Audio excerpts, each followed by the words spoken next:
Conservative দলের নেতার পদ থেকে পদত্যাগ করেছেন বরিস জনসন। বৃহস্পতিবার দুপুর 12টায় ডাউনিং স্ট্রিটে নিজ দফতরের বাইরে দেয়া বিবৃতিতে তিনি এই পদত্যাগের ঘোষণা দেন। তবে আসন্ন সেপ্টেম্বর মাসে অনুষ্ঠিতব্য দলের বার্ষিক সম্মেলনে নতুন দলনেতা নির্বাচিত হওয়ার আগ পর্যন্ত তিনি প্রধানমন্ত্রীর দায়িত্ব পালন করে যেতে চান।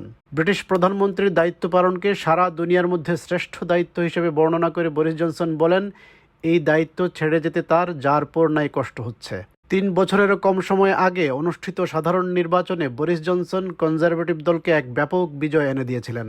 1987 সালের পর কোনো সাধারণ নির্বাচনে এটিই ছিল কনজারভেটিভ দলের ব্যাপক বিজয়। অথচ 3 বছর না যেতেই প্রধানমন্ত্রী বরিস জনসন তার এমপিদের সমর্থন হারালেন।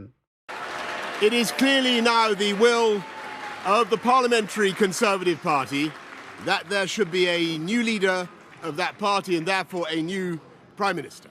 And I've agreed with Sir Graham Brady, the chairman of our backbench MPs, that the process of choosing that new leader should begin now. And the timetable will be announced next week. And I've today appointed a cabinet to serve, as I will, until a new leader is in place.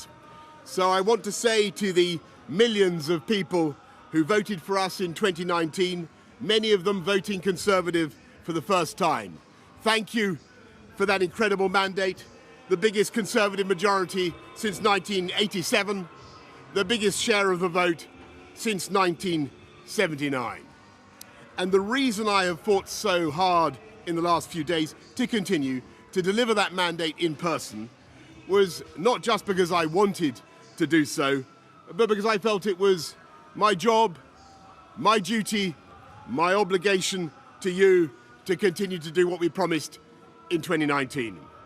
And of course, I'm immensely proud of the achievements of this government, from getting Brexit done to settling our relations with the continent for over half a century, reclaiming the power for this country to make its own laws in Parliament, getting us all through the pandemic, delivering the fastest vaccine rollout in Europe, the fastest exit from lockdown, and in the last few months, leading the West in standing up to Putin's aggression in Ukraine.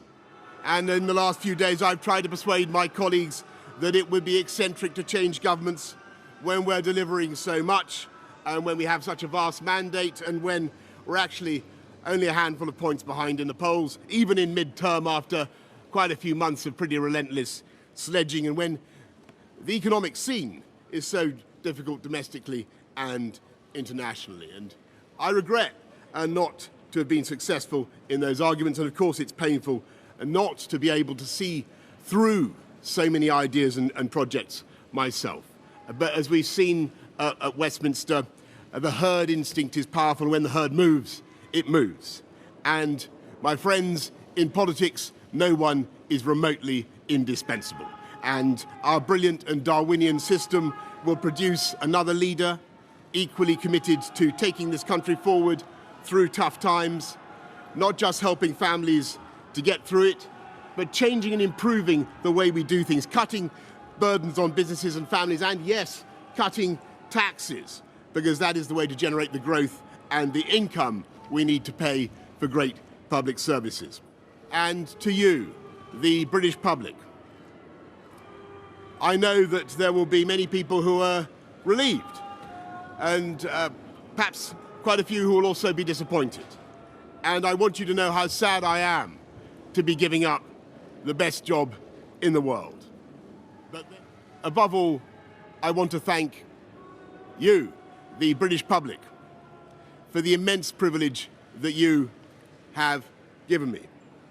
And I want you to know that from now on until the new Prime Minister is in place, your interests will be served and the government of the country will be carried on.